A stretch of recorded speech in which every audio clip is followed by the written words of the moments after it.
Hello, hello. Welcome to another episode of Wellness Blueprints. I am Jess Milner. I'm so glad you're here to nourish your roots with me.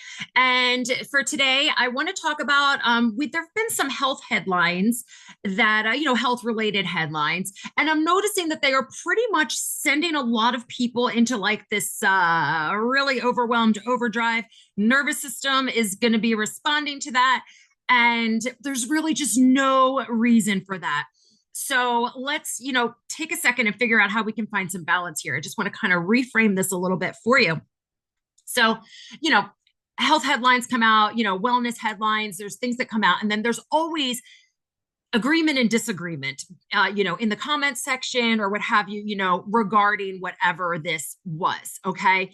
And it's important to understand that not everyone is going to agree on everything, even within the wellness and crunchy community. And it's also important to really look for, silver linings, look for positive things in there and not just focus on the negative. And that's really what I'm noticing is that people are only seeing all the stuff that they're disappointed in rather than going, gee, that's actually pretty cool that what was right there. So it's almost like not almost, you're blinded of the actual positive effects and the positive things that are taking place because all you're seeing is the negative and well, how come they didn't do this? How come it doesn't say this, this, and this? Because that's exactly how I feel and what I would have said. And that's not the way that everything can always go about, And just because one person says, well, this is the way it should be, doesn't mean that anybody else is going to necessarily agree or say it in the same manner. Some people might. But what's going on here is, when we have this thing, because I used to do this all the time. I'm telling you, I was so opinionated and I was like, well, everybody needs to agree with me because I'm right. And, some of the time, and I'm going to tell you straight up, some of the time you are right. Some of the time I am right is when you're looking at things, factually. But nevertheless, you don't really have to argue with anybody about it. I commented on a TikTok the other day, and it was something about protein content in like noodles and stuff like that, and I was just like, oh yeah, that the labels are such trickery because it says it's protein pasta, but really nobody is absorbing protein that is in pasta because pasta, while there is protein present in wheat, it is still first and foremost a carbohydrate. It's going to process like that in your body, and mainstream dietary advice does not tell you that. They're just like, look, there's 8 grams of protein in this. Never mind that there's 47 grams of carbohydrates. So it's going to slow down the carbohydrate, breakdown and everything. But as far as the protein breaking down and being absorbed as protein in your body, it's not going to happen.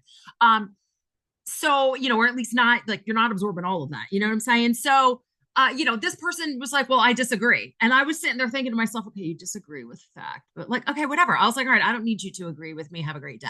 Like I'm not what I'm going to have an argument with this person that I don't know. And, a couple years ago, I probably would have had an argument with that person. But now I'm just like, well, whatever. This is not my problem, not my circus, not my monkeys. So, well, just, have a great day, whatever, and, I wasn't upset with this person, anything like that. So, it's just this whole like, okay, not necessarily, I don't necessarily need anybody to completely agree with me. Now, when you are working with me, when you're a client or a patient of mine, then you should be probably taking my advice a little bit more seriously. Otherwise, I don't understand why you're paying me. But, just anybody that you're out there speaking with, like they're allowed to have their own perspective, their own opinion, and perhaps they've been taught in a different way. Sometimes it's not that they know less, it's like, oh, well, you're so much smarter than me. Well, no, I mean, I just learned this first, and now I'm telling you. Sometimes people simply don't know. Okay.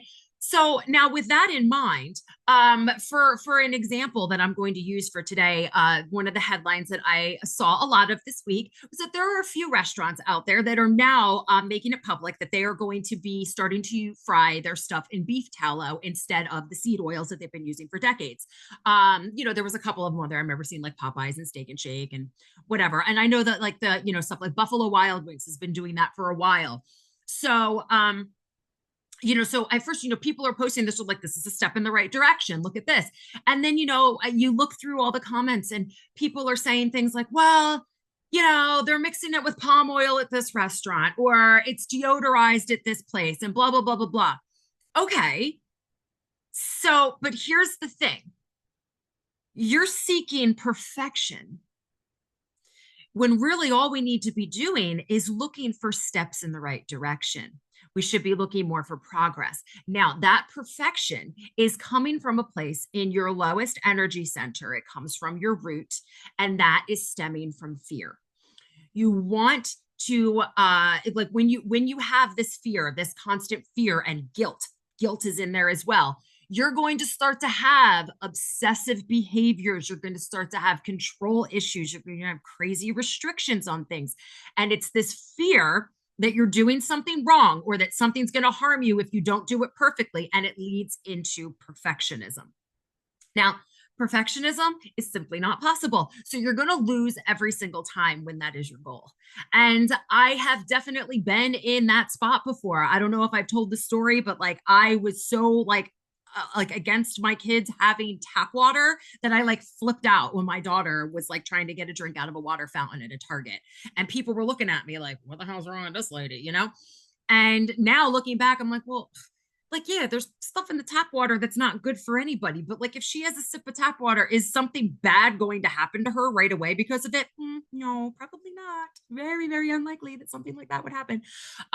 So, this kind of behavior, it's going to lead to gut issues. It's going to smack your adrenals. You're going to have, extra adrenaline rushing. It could lead to cortisol issues. You're going to be ungrounded. Okay. And creating resistance within your nervous system. And it's just going to like go into overdrive. And it's going to start to lead to all kinds of other issues and everything, So I find a lot of things like perfectionism and fear and horror and stuff in the adrenal glands, in the kidneys. When I was getting my certifications for emotion code, they put most of those things in the kidneys. But of course, the adrenals are sitting right on top of there. And we know that the adrenals, in terms of your endocrine system, are very much connected to your root. So, so the root, and then, they kind of start to intertwine a little bit as you move up the ladder. But what's going to happen here, if your intention, because your intention is very, very important. And I'm always telling moms, they're like, well, I tried my best, but I had to do this instead because I couldn't afford this, or we didn't have that. And I said, okay, that's great, because you know what, mama, you are intending to do the absolute best that you can for your family. And your intention, that frequency of your positive intention, is going to play a role. So it can even cancel out anything that you think is quote unquote bad that you had to use instead of something else because you didn't have the access for whatever reason that might be. So your intention is so important. And when your intention is perfection, it's only going to lead to frustration. It's going to lead to issues with your liver and detoxing and overwhelm. And you're going to have, a very anxious lifestyle, lots of panic and things like that. And then lots of blaming yourself and feeling guilty. And that's going right back in there with that fear that you're sitting there going, oh, well, I had to give my child this instead of this. Is that why they're sick right now? Mama, most likely not. Okay. And the type of thing I'm talking about here is like, well, we couldn't afford to get the organic grass-fed and finished beef this week. So we got conventional beef. Did I make my child sick? I really, really, really don't think so. Okay. Because the nutrients are still in that meat, and giving your child meat, that is food. We want to eat real food. Okay. Or like, I had to buy conventional vegetables this week. Okay. So maybe that's not ideal, but it's still vegetables. You still fed your family beef and vegetables. Well done. Okay. Absolutely. That is okay. Your intention there, it doesn't, you don't have to do everything exactly perfectly and by the book, because who even wrote the book? What's going on with the book? Is it your book? Is it my book? Did somebody else write the book? Who wrote this book? And is the book necessarily the same for everyone? And you know what? Everybody's body is different. Sure, there's probably some people that get super sick if they eat conventional meat. They probably have a whole slew of things going on that they are trying to handle. So right now, if they eat something that is not completely organic, that is not, like whatever the case is, they might be on a very strict diet. It's not because, that stuff is inherently bad. It is because their body can't handle it right now because of other things going on. and they're doing everything they can to make that better. And they're avoiding something for the time being, at least, because they don't want to feel sick. That makes sense. But when we constantly roll back into this like spiral of feeling, like guilty and scared that we're doing something wrong because we have to do it this way, just look for those positive things there instead. Okay. So like in terms of the beef tallow, like I can understand that, people are like, oh, well, they deodorized it for Buffalo Wild Wings. So it's still toxic. Like I saw somebody write that. I have no idea who it was. It was on like some public forum somewhere. And they were just like, oh, they're deodorizing it. So it's still toxic, unfortunately, with like a sad face. And while that statement could be, I mean, maybe it's true, maybe because, I don't know if Buffalo Wild Wings does that. Honestly, I have no idea. I haven't looked into it. I've actually never eaten there. But if that's true and there is something like that in there, okay, so maybe that is true and they could improve by not using that. Maybe they have their reasons for not for using the deodorized one, whatever. Like I don't know what their reasoning is. I don't know if they actually do or not. But is that still better than corn oil or vegetable oil or canola oil? Yeah. Yeah, it is. And we're going to open other people's eyes and go, oh, well, I thought that, animal fats, it was bad because they told us that it was bad, that it's bad for your arteries and it's bad for your heart and it's making everyone fat. And we can't do that anymore because of our health. So we have to fry everything in these seed oils instead because they said that that was better for us. Well, many decades ago, they did say that that was better for us. I can tell you, I have written multiple papers that call out Ansel Keys on the nonsense that led to that. Okay. Because there was really no merit to it. It was actually like really cherry picked craptastical science. I think he went around and like cherry picked the different countries that he wanted to study in terms of, like who eats the most fat and how well they're doing. And he purposely didn't like include countries like France that eat lots and lots of saturated fat. And actually their heart disease rates were much lower than lots of other places. So, it was very, very, it was the data was messed up. Okay. And they sat around a table. And because we have so many people lobbying in our government going, nope, we're when money talks. So you're going to say that this is good and this is good. And blah, blah, blah, blah, blah. So, it was a money thing. It was really, really craptastic science. And, at the same time, they did a study. There were studies being done looking at sugar, but they didn't want to. The sugar industry came in and was like, you're not going to come in here and tell everybody they can't be eating our sugar. So it was never really about health. It was more about money. And let's be honest here, when they put all that out, they took out all the saturated fat and then they made, oh my gosh, I remember it in the 80s. We had the fat-free everything, right? Those snack wells and everything. Well, what happens when they take the fat out of food? It tastes awful. Fat is where the flavor is. Okay. It tastes awful. So what are they doing to those cookies and all that stuff to make it taste better? They're putting sugar in there because they got to put something in there to make you be like, okay, this tastes good. Because if you eat a cookie that has no fat in it, it's not going to taste very good. Okay. Like my mom used to use applesauce, like, because in the 80s, they were like, you can use applesauce instead of butter in your cookies. And so she did that. And I mean, they weren't horrible, but they didn't taste like cookie. It didn't taste like a chocolate chip cookie. It just wasn't the same. It wasn't the worst thing ever, but anybody who remembers that whole craze and everything. But this is what happens when we go to one extreme to the other. So we vilified fat. We're not going to have any of that. And now we're coming back into, we're like, okay, well, we want to balance out the fats. So, these seed oils are heavy in omega-6 fatty acids. And then, the saturated fats, those animal fats are going to have a higher omega-3 fatty acid content. And we know we want those omega-3s. Those are antioxidants. So they're going to get rid of free radicals. They decrease inflammation. They are very good for our immune system. They help us to be able to create vitamin D from the sun. They help us to be able to utilize and keep with vitamin A. It's all working very synergistically. And of course, these fats have those fat soluble vitamins in them. So, we want to have a higher omega-3 than omega-6 content. And what happened was when we decided, we're not going to use animal fats to fry anything in it's same thing with, processed foods and stuff like that. When you purchase something, most likely if it needed a fat in it, they're probably going to use, a seed oil, like something that is going to be high in those sixes. Like, I mean, like Costco, they make their cookies with butter. And I'm just like, oh my gosh, this is great. They make their cookies with butter. This is fantastic. Like I can look past the enriched flour that I don't really love because there's butter. They use butter. It's not a seed oil and it tastes better too. Okay. So we're starting to now go, okay, so maybe we shouldn't just go one extreme or the other. So right now we can't really expect because the medical community and the nutritional community has been so dead set on, like saturated fat bad for so long. If they just completely flip everything at the drop of a hat, it's going to create a lot of problems. So instead, we need to ease this back in. We need to say, okay, we're going to start to fix this up here. Here are these studies that are showing that these things are not bad for you. And we need to look at the last, however long and understand that, like heart disease did not go down, because of all of these changes that were made and things like that.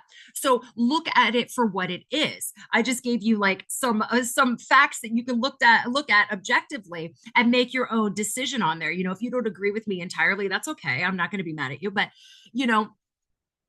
when we look at it from that kind of a perspective, then we can go, okay, well, so these places now using beef tallow again and people praising that and being happy about that, there's somebody out there who is now going to go, huh, so that is okay for us to use. That's better for us.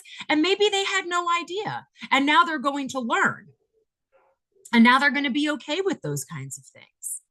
And then the same thing, it's the same type of thing with, if you have to buy conventional or grain fed and finished rather than grass fed, with your meats and, conventional with your fruits and vegetables, I think the important thing is to intend to give the best that you can to your family.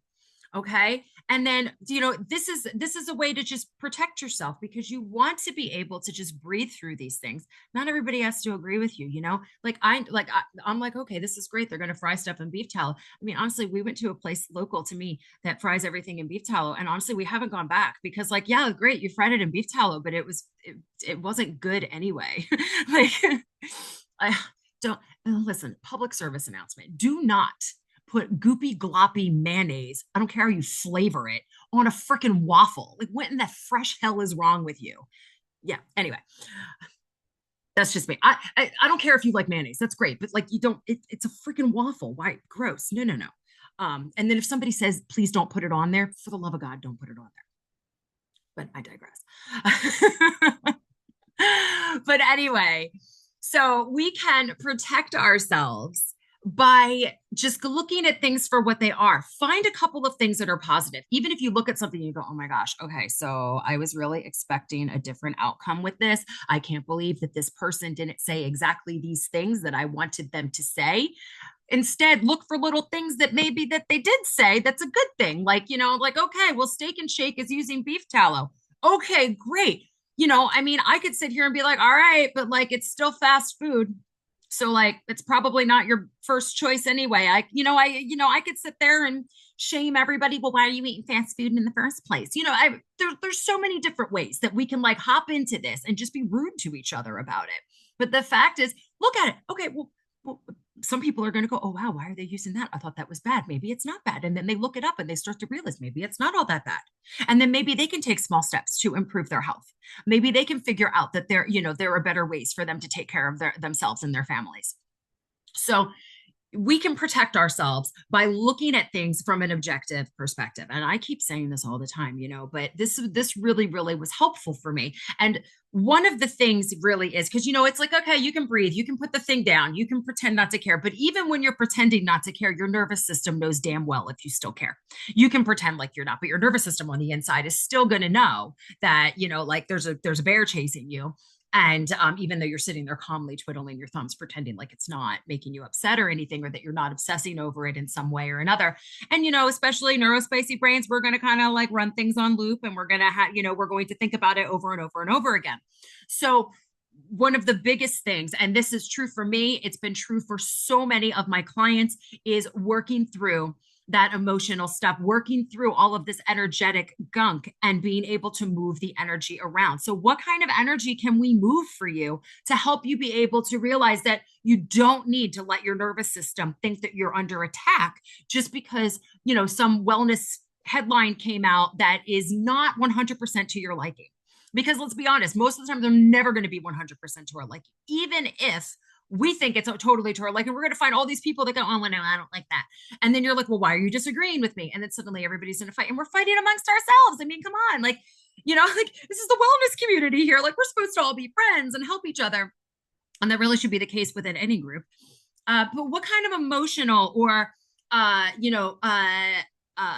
energetic toxin, energetic pathogen, what kind of misalignments, what kind of things can we work through and move around to bring an awareness to so many of these things? We can even move directly through the energy centers using emotion code and body code to really just bring to awareness these deep-seated beliefs that have turned into patterns and cycles in our life that make us react in these certain ways. And it's not doing our nervous system any freaking favors, right? So head on over to my website, deeprootedwellnessid.com, and book yourself an emotion code or a body code, or you can book yourself your quantum frequency blueprint if you want to use emotion code and body code to work through all of those energy centers and really bring light to why you have these different patterns and cycles, and like how you can work to rewire that so that your nervous system does not automatically go into fight or flight every time you read a headline. So that really has been the most amazing way that I've seen people really just transform the way that they are thinking and looking at things. Because we are left feeling in despair. We're left feeling desperate. I even had somebody reach out to me today that they would like their blood work looked over because the doctor says everything's fine, and she would not have gone to get her labs drawn if she thought that everything was fine and looking at everything. So of course she popped on a message to me, and so I'm going to be taking a look at that for her, because and then we can take a look at the quantum frequency blueprint with it as well, and it's gonna align. It's gonna align because your energy centers are going to be off and out of balance in the same way that your blood work is going to be off and out of balance, because it truly is a mirror. So we want to work on that spirit body. We want to work on those energy centers so that when it mirrors to our physical body, it can do much better. And that includes not completely flipping our shit every time we read a headline. And it really does work. I know it's like amazing. I grew up in a house where, well, my grandfather, he would like get angry and scream and yell at the news on the TV. And it's like, well, I understand that like this makes you upset and everything, but you can't do anything about it. So why are you freaking out? And that as a kid, I was thinking that, of course, and now I'm like, well, okay, like I can understand, as an adult, when we see things as an adult, it's much different than through the eyes of a child, of course. So things seem a lot worse, but they're probably not as bad as you think that they are. And this will help you to be able to keep your nervous system from any kind of an extreme. It's not always black, white. It's not always wrong, right. There's always somewhere in between. And even if you know that you are completely correct, it doesn't mean that it has to be a giant argument. You can just let it go. People are going to feel the way they feel. And that's just how it is. So head on over to my website, deeprootedwellnessid.com. I can't wait to help you work through all of this. And everybody have a wonderful, wonderful week. And welcome March. We are just a couple weeks away from official springtime. So everybody enjoy whatever sunshine you are starting to get and start to get into a flowery mood. All right, guys, have a great day and rest of your week. Bye for now.